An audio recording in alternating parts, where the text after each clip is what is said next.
নানা সংকটের মধ্যেও জনগণের প্রতি দায়বদ্ধতা ও জবাবদিহিতা নিয়ে সরকার কাজ করছে বলে জানিয়েছেন বিএনপির নবনিযুক্ত ভারপ্রাপ্ত মহাসচিব রুহুল কবির রিজভী।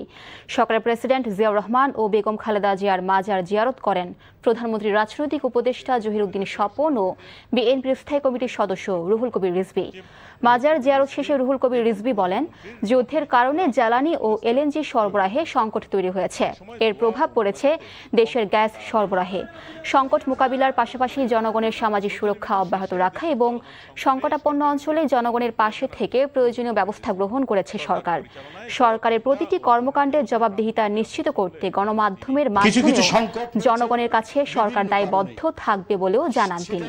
সরকার বা অন্য কোনো কিছু দায়ী নয়, সেটি হচ্ছে আমি বলবো যে এক ধরনের প্রাকৃতিক একটি সংকট। প্রাকৃতিক সংকট ইন এ সেন্স যে আপনার যুদ্ধের কারণে আমাদের জ্বালানি সংকট হয়েছে এবং আমাদের যে টার্মিনাল, যেখানে গ্যাস এলএনজি যেখান থেকে সরবরাহ করা হয় সেটি ত্রুটিযুক্ত।